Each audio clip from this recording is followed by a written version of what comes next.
Bonjour à tous et à toutes, une nouvelle vidéo, donc on en fait toujours pour vous mettre dans les coulisses de l'histoire. On est au bureau, voilà, je fais un petit tour rapide du bureau avec tous les gens qui travaillent. D'ailleurs, vous voyez, des sociétaires, hein, Nassim, qui était sociétaire, maintenant travaille pour C'est qui le patron.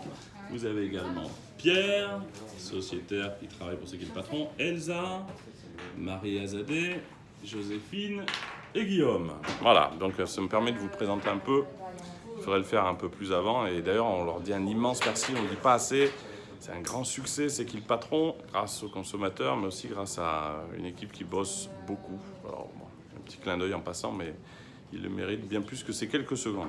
Je veux vous parler de quelque chose de très important. On veut vous parler de quelque chose de très important. C'est la notion de label qui est en train d'arriver. De plus en plus, on le voit dans la presse. La décision d'aller sur cette voie, qui est une voie importante parce qu'elle va aider énormément de producteurs, mais on doit vous expliquer comment ça va se passer. Et puis, on veut aussi répondre à toutes vos questions. Donc cette vidéo, c'est pour vous donner des premières explications, mais après, on fera des questions et des réponses en situation sur des exemples concrets. Alors nous, on a une marque, vous la connaissez. Elle s'appelle C'est qui le patron. Voilà.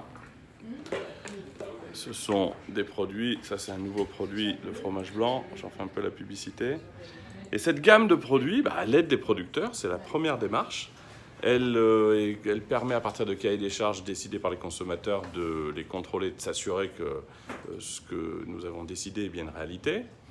Et puis un jour est arrivé un cas,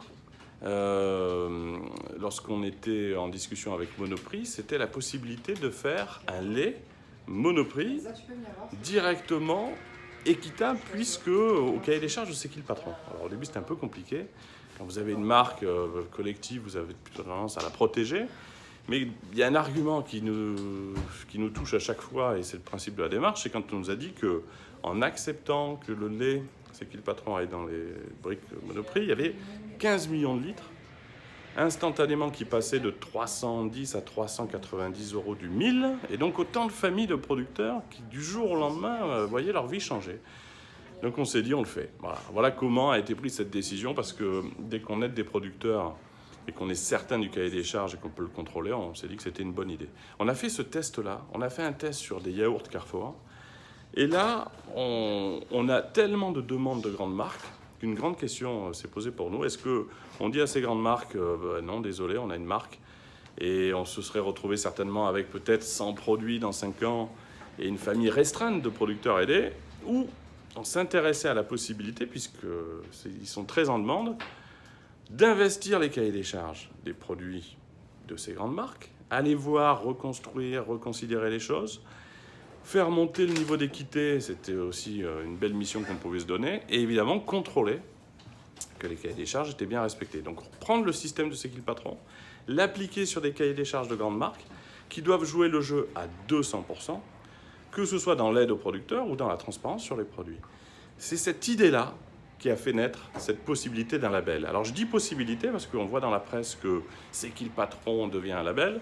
Ça ne sera un label qu'à partir du moment où les consommateurs auront décidé qu'un produit est validé, que l'histoire est cohérente, que l'équité est bien respectée. Donc c'est une possibilité qu'on s'est donnée. Ça donnera lieu à une étude très resserrée où on amènera d'ailleurs les sociétaires qui le veulent dans les rendez-vous avec les marques pour avoir toute l'histoire. Et c'est comme ça qu'on a une vraie chance d'avoir une influence sur tout le marché agroalimentaire plutôt que de l'avoir que sur notre famille de produits. On estime qu'il y a trop de producteurs en souffrance pour ne pas s'intéresser à la possibilité d'avoir une caisse de résonance aussi large. Mais soyez rassurés, vraiment, on ne le fera qu'à partir d'un vote collectif. Ça sera toujours décidé collectivement, sinon on ne le fera pas. Et on sera vigilant autant qu'on l'est pour les produits C'est qui le patron, pour que toute l'histoire soit bien racontée et qu'on ne raconte pas des histoires rapides qu'on n'aurait pas pu vérifier. Je me rapproche tout doucement de quelqu'un qui fait partie de l'équipe et qui, typiquement, Elsa, quand elle a vu arriver cette possibilité, se posait des questions et avait des doutes. Bon, on a eu une grande réunion hier, on a tout mis sur la table, on a tout expliqué. Est-ce que tu peux expliquer, pour que peut-être des gens se reconnaissent dans ces craintes, ce qui te gênait, toi, dans l'histoire d'un label? Ah, attends, je vais filmer comme là, ça. tu me prends de court un peu. Hein. Bah ouais, mais tu sais que tout est improvisé. Hein. Je ne savais pas qu'on faisait la vidéo, mais c'est le principe des coulisses de C'est qui le patron. Ok, et ce qui me gênait, c'est j'avais peur qu'on perde un peu la main sur notre marque de consommateur, en travaillant avec des marques. Et puis on en a parlé, on a fait quelques rendez-vous ensemble. Et en fait, je me suis dit, au final, plutôt que de râler sur ces marques-là, est-ce qu'on n'irait pas au contraire les accompagner dans le changement et se dire, bah, ok, aujourd'hui on pointe du doigt la grande distribution, on pointe du doigt ces grands industriels, mais si ces gros industriels-là ont envie de changer, au contraire, est-ce que notre rôle, c'est pas d'accompagner ce changement et de permettre justement derrière que y ait plus de familles de producteurs qui soient mieux rémunérés, qu'on puisse nous-mêmes décider du cahier des charges des produits qu'on trouve dans notre assiette, mais dont on se pose certaines questions. Donc voilà, donc au final, je me dis, c'est le moment de mettre les bouchées doubles et d'y aller à fond, quoi. Voilà. Alors, Elsa ne ment jamais. Donc, vous avez quelqu'un, si elle dit ça, on est sûr, c'est vrai. Vous voyez, les collègues, tout le monde rigole, mais c'est tout à fait vrai.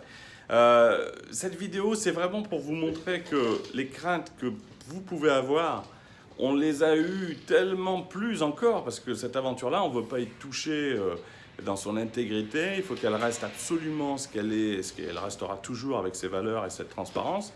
Mais encore une fois, si un fabricant qui fait des milliers de produits engageant la matière première prise à des producteurs français veut bien qu'on rentre dans son cahier des charges, nous, les consommateurs, avec les sociétaires, et fait évoluer les choses pour que les producteurs soient aidés et que le produit soit meilleur, plus transparent, c'est quand même un peu difficile de ne pas s'intéresser à cette possibilité. Voilà, donc on a ouvert la porte. Il n'y a pas un produit, on a fait 2 tests avec un yaourt où il y avait du lait C'est qui le patron chez Carrefour et le lait MDD. C'était pour voir. Maintenant, on va avoir la liste des produits qui vont nous être soumis. Vous allez avoir toute l'histoire pour pouvoir décider si c'est cohérent, s'il y a des questions à poser, des investigations peut-être plus grandes à faire sur des sujets. On va prendre le temps de bien faire, mais on ne va pas se priver d'une chance extraordinaire. C'est d'avoir créé tous ensemble une marque qui est un peu une référence aujourd'hui dans le côté transparence, qualité, valeur. On n'y touchera pas, soyez-en sûrs, mais en revanche, on ne va pas se priver de l'étendre horizontalement sur un maximum de produits pour qu'on reprenne la main sur une consommation qui nous a un petit peu échappé et qu'un maximum de producteurs soient aidés. Voilà, donc merci Elsa pour la participation un peu spontanée. Si Elsa le dit, je vous assure que c'était pas facile d'ailleurs au début de convaincre les gens du bureau de l'intérêt de le faire. On avait aussi les mêmes réticences que tous, mais voilà, on vous a fait cette petite vidéo pour vous dire qu'on a une vigilance totale, on s'est posé les mêmes questions que vous et surtout, le garde-fou extraordinaire, c'est qu'on décidera ensemble de valider chaque produit. Pas un produit ne sortira sans qu'il y ait eu un vote collectif. Voilà. À bientôt pour la suite de cette belle aventure.